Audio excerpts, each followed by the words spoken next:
bem? Seja bem-vindo, seja bem-vinda ao programa onde a gente aposta no conhecimento. Eu sou a Bruna Calegari, apresentadora. Estou aqui com o Thomas Carvalhais, que é o Country Manager da Stake, uma das maiores casas de apostas a nível global, que patrocina Fórmula 1, tem envolvimento com o Drake, também o que mais? O Bortoleto, né, o piloto da Fórmula 1. Temos o Drake, né, a gente tem muito orgulho das parcerias que a gente... UFC. E o UFC também, né, o Alex Pereira. Além do UFC como instituição, também o Alex Pereira como lutador, né, individual. Maravilhoso. A gente fecha parcerias novas, inovadoras e que fazem sentido sempre. Um prazerzaço estar aqui com o Thomas. Igualmente. E olha, vamos entrar mais a fundo, entender como é que está sendo para ele gerenciar essa operação que é Stake no Brasil. Thomas, tem como fazer um rápido overview de como que eram as coisas, como é que estava quando você entrou, era tudo mato? Quase. Não era tudo mato, mas precisava de muito trabalho, né, para entrar em conformidade com a expectativa do mercado, com a expectativa do regulamentador. A Stake já operava no Brasil, assim como boa parte dos demais operadores que hoje operam com a licença, né, com o domínio BetBR. A Stake já tem uma presença bem fundamentada e solidificada no Brasil. No mundo, no Brasil. No mundo também. E o mercado brasileiro era, antes da regulamentação também, já um dos mais importantes para a Stake a nível global. Eu estou trabalhando na Stake há 5 meses, por mais que venha de 15 anos no setor de casas de apostas, tendo lançado aí casas no Chile, Peru, México, Brasil também. Físicas? Não, sempre online. Sempre online. Toda a minha atuação no setor de apostas esportivas, na sua grande maioria ao longo da minha carreira, foram atuações em B2C e sempre apostas online. Agora, respondendo a pergunta, quando eu entrei não era tudo mato, mas sim tinha muito trabalho a ser feito. Porque era tudo novo. E a gente tinha que trazer muita conformidade da expectativa do regulador. E a gente conseguiu, né? Foi uma transição não complicada, eu diria desafiadora. Mas, Bruna, foi assim para todos os operadores. Né? Estando inserido no mercado, a gente sabe que não teve um operador que teve uma transição ou uma migração mar de rosas. Não teve. Especialmente no quesito KYC, foi que todo mundo teve muita dificuldade, né? No quesito migração de contas, migração de base de dados como um todo e validação de chave Pix, né? Que era um processo novo para o jogador, para o apostador brasileiro. Lembramos que no passado o apostador não tinha que fazer todo esse processo, né, de validação, de KYC, etc. O que era menos seguro para ele próprio, porém era menos friccional, né? Tinha menos fricção. Exato. Então cabe a nós operadores agora trabalharmos, né, junto ao regulador e educar e apoiar, né, prover esse suporte para que o usuário consiga fazer a sua transição da melhor forma possível. É incrível que fazem menos de 2 meses, tecnicamente, que nós temos um mercado regulado no Brasil, mas a sensação é que já vamos com mais de 1 ano de mercado regulado. O trabalho foi tamanho para conseguir implementar tudo, né? Bem intenso. Né? Quando saiu também sobre a lei, foi 1 ano antes de começar a valer, então realmente eu acredito que seja esse 1 ano de trabalho mesmo, né? Com certeza. A sensação com certeza é essa. E você enxerga como o posicionamento da Stake no mercado agora? Vocês vão manter? Vocês estão de olho em novidades? Como vocês vão se manter? O que eu posso te falar, o posicionamento da Stake sempre é de conformidade. Né? Nós estamos trabalhando muito próximo, né, das associações, das instituições, além de ter um total respeito e, mais uma vez, conformidade pelo mercado regulado. Nós trabalhamos muito. Né? Eu sempre fui mesmo antes de começar a trabalhar com a Stake, eu sempre fui um dos advogados do mercado regulamentado, porque eu vejo na regulamentação uma evolução. Com certeza. Por mais que muita gente possa colocar não sei o quê, mas tem taxação, tem imposto alto, isso são coisas que a gente vai amadurecendo ao longo do tempo. A gente não pode retardar um processo evolutivo com medo de possíveis turbulências ou traumas que isso possa trazer para o mercado. Vai trazer. Tem que mudar. Né? Porque esse mercado, por mais que seja através de uma situação, uma tempestade ou um caos, mas é algo que no final vai fazer mais sentido. Com certeza. Né? Então, a posição que eu posso falar como stake é de continuar em conformidade total. E dentro dessa conformidade, eu acredito que tem muito espaço para a gente estar lançando tendências. E produtos. A Stake é uma marca que lança tendências.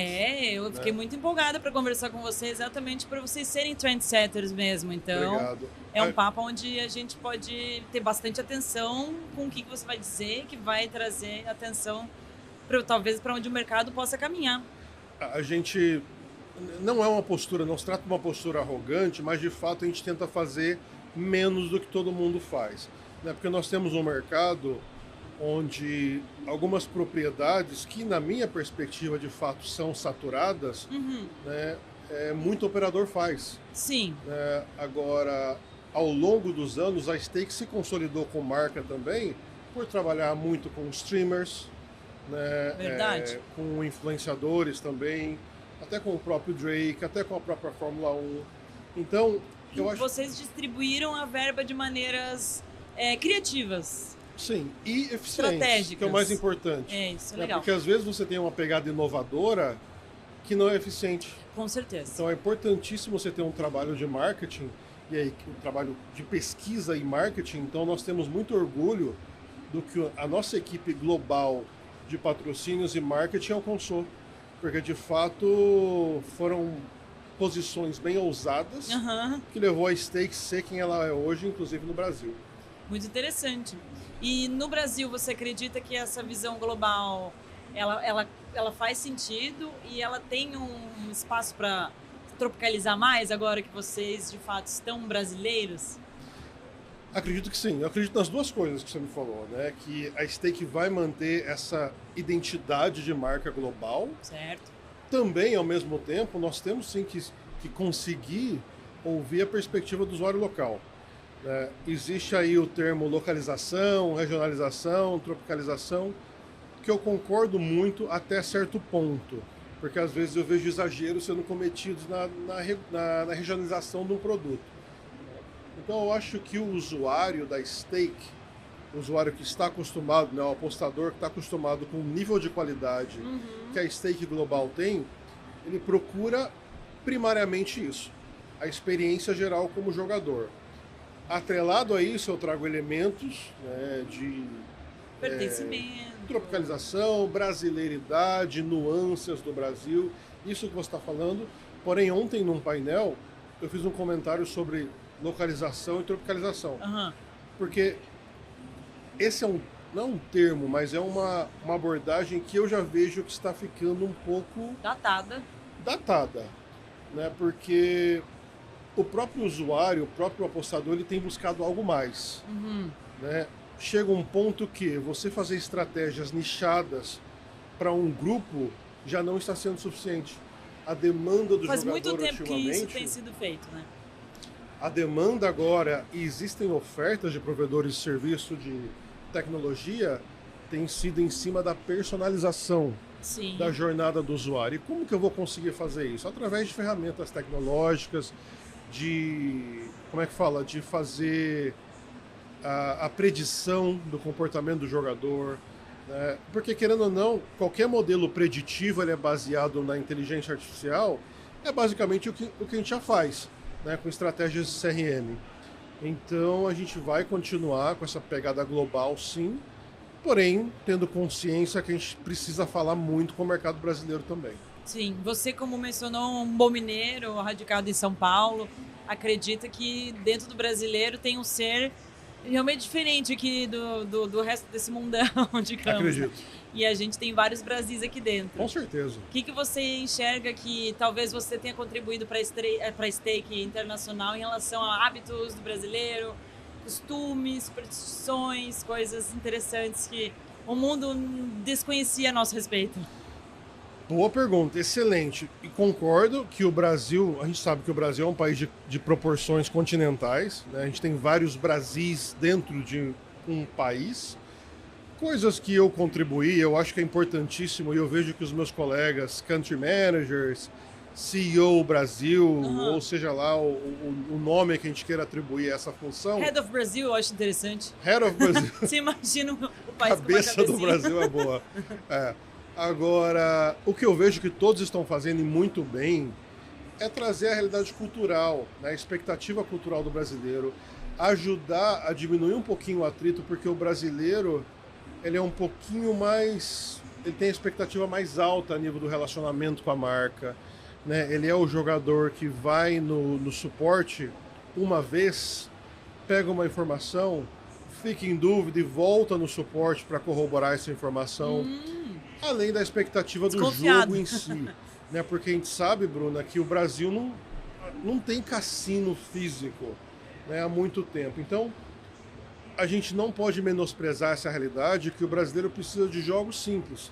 Não é à toa que Crash Games, que não vou mencionar nome, né, mas vários jogos fizeram muito mais sucesso no momento do que um Blackjack. E popularizou, né, a cultura, né? Porque você põe um brasileiro na frente de uma máquina de slot, num cassino em Las Vegas, por exemplo, ou em Miami, ele vai olhar para aquilo e não vai saber o que fazer. Tem um monte de linha, tem várias combinações de apostas, você pode apostar com moedas ou com créditos.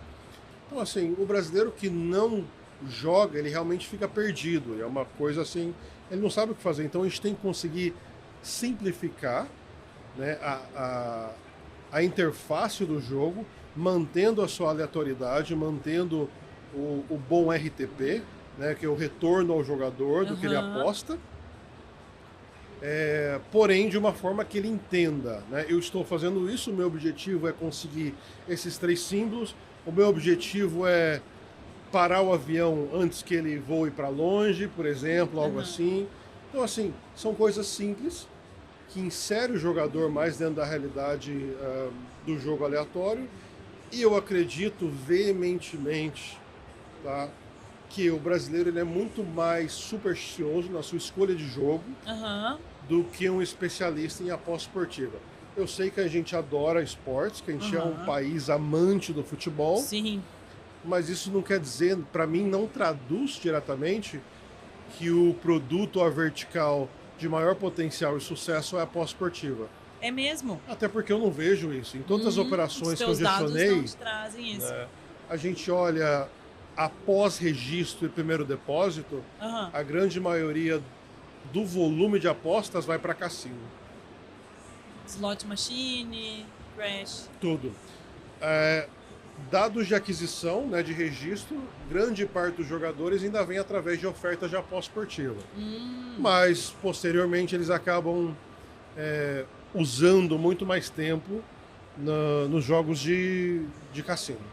Interessante, então, esses dados que vocês têm observado dentro da Stake. E quais outros dados estão trazendo para vocês informação relevante para vocês olharem para o futuro aqui no Brasil? Você tem uma ideia? Olha, a gente está de olho no mercado, né? A gente realmente quer se estabelecer como uma das maiores casas de apostas no Brasil. A gente já vinha trabalhando muito forte nisso, mesmo antes da regulamentação. A gente entende a realidade do mercado, né? Temos o desafio da canalização, né? E temos o desafio também do mercado não licenciado, né? Que é uma competição injusta. É muito injusto. Que a gente vai ter que lidar, né? Então, assim, a nível de dados, a nível de entendimento de mercado, tem toda uma questão demográfica, distribuição da carteira de jogadores ativos também, que a gente vai ter que trabalhar muito forte. E a maneira de trabalhar com isso é oferecendo um produto diferenciado que faça sentido para o Brasil. E seguro, né? Também, eu acho que seguro. A partir do momento que existe qualquer possibilidade de jogo ilegal, as casas que estão regulamentadas, elas têm que entrar com segurança em primeiro lugar. Porque o Brasil é o paraíso dos fraudsters, da pessoa que quer dar golpe. Com certeza. Então, a gente não pode deixar que a nossa terra seja uma terra de ninguém, né? Temos que pressionar o regulador, temos que entrar em todo o mercado, entrar em conformidade para mostrar para o jogador que ele está protegido dentro desse mercado regulado, né? Essa zona que não é cinza, a zona legalizado. Perfeito. Eu tenho meio que conclamado a todos os executivos de apostas no Brasil para a gente fazer justamente o que você falou. Para a gente estar levando sempre ao conhecimento do regulador a importância do mercado clandestino ser de fato combatido. Né? Nós temos desafios no momento que existem exemplos de más práticas em marcas que são licenciadas. Né? Mas a gente tem canais de estar levando isso ao conhecimento do regulador. A princípio, entre as marcas licenciadas, a gente gera um diálogo. Né? A gente não quer causar prejuízo à operação de ninguém, porém, existe uma consciência e uma preocupação de que a competitividade tem que ser justa. A gente não pode permitir vantagens indevidas para um ou outro operador. Então esse é um trabalho que a gente está fazendo também, além de, claro, falando constantemente com o regulador sobre ações que têm acontecido por parte dos operadores que não têm licença. Perfeito. E mais voltado assim, para um futuro próximo, tem algum tipo de exclusividade que vocês estão buscando com esse take? Tem, a gente está trabalhando uma potencial parceira de marketing, que é algo que eu não posso contar ainda. Tá. Não posso, porque vai ser algo que vai ter assim, uma proporção bombástica no Brasil. Rufando os tambores aqui já. Sim, isso é quase um spoiler, mas eu não vou permitir que seja um spoiler. Algo a nível de Drake, né? Mas assim, com uma realidade mais brasileira, né, que vai fazer sentido para a marca Stake. O nosso momento produto agora é um momento sair do MVP. Né? O MVP é o produto mínimo viável que a gente tem. A gente conseguiu evoluir esse produto para um MMP, que é um produto mínimo para você conseguir fazer um marketing, um posicionamento de marca eficiente dele. Legal.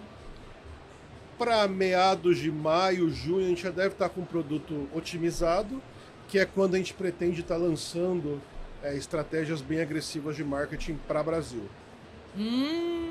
Estamos muito na expectativa aqui por isso. Com certeza. E você gostaria de deixar alguma mensagem final de agradecimento, de conexão com o público que nos assiste, sabendo que são pessoas interessadas em trabalhar nesse mercado, interessadas porque está começando a gerar muito emprego, tem muitos postos abrindo, tem muitas oportunidades acontecendo, ainda mais com a votação no Senado que está prestes a acontecer também. Então, o que você, com os seus 15 anos de experiência, pode dizer para essa galera que está interessada aqui entrar? Primeiro, agradecer a você, tá? Poxa, obrigada a você. O Raoni, Trio, né? A gente tem muito respeito pelas empresas que estão já trabalhando há algum tempo no setor, né? Nós queremos que essas parcerias, né, com pessoas que entendem do setor seja contínua e que todo mundo tenha muito sucesso. Isso em primeiro lugar. Agora, a nível de considerações finais, né, e quase conselhos para quem quer entrar no setor, eu digo que façam. Eu digo que é um setor que é altamente promissor, né, altamente recompensador. Né, por mais que ficando maduro no também. Brasil ele até certo ponto continua sendo visto como algo contraditório. É questão de tempo, é questão de educação, né, que nós estamos fazendo um trabalho muito bem feito.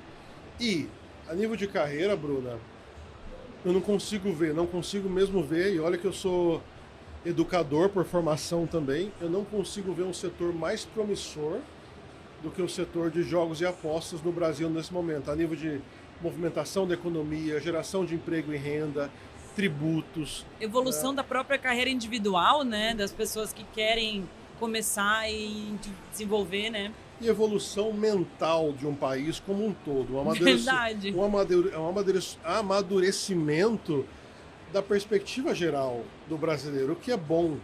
Né? Então, assim, eu sempre encorajo. Né? Ao longo dos anos também eu trabalhei bastante com mentoria. Nunca fui coach, nem quero ser coach, mas eu gosto muito de conversar e me identificar com pessoas, perspectivas, caminhos, e eu tenho certeza que não só por ser um apaixonado advogado desse setor, eu realmente vejo como um setor promissor para muita gente que se interessa e de fato consegue abraçar essa causa. Pô, que legal, Thomas, muito obrigada. Acho que falou tudo e fica a mensagem para todo mundo que está interessado, que está querendo saber um pouquinho mais, para entrar em contato, conhecer um pouco sobre essa profissão de Country Manager, saber quais são as responsabilidades que você tem e chegar e entrar em contato conosco, não tenha medo, não tenha vergonha, manda comentários aqui, contacta a gente também, para a gente começar esse processo no Brasil que seja repleto de pessoas muito interessadas, agilizadas e realmente, né, conectadas com essa verdade, esse movimento que está sendo refeito, reconstruído do zero, depois de 80 anos de proibição, liberação, bagunça, né? Agora a gente está legalizado, regulamentado. E é muito, muito excitante estar nesse lugar, realmente. Olha, agradeço, Tomás. E obrigada a todos vocês que estiveram aqui com a gente. Comenta, curte aqui nosso canal e volte sempre, que a gente sempre tem uns conteúdos muito interessantes com pessoas mais interessantes ainda como o nosso Tomás aqui da Steak. Valeu, gente. Até a próxima. Obrigado. Tchau. Tchau, tchau.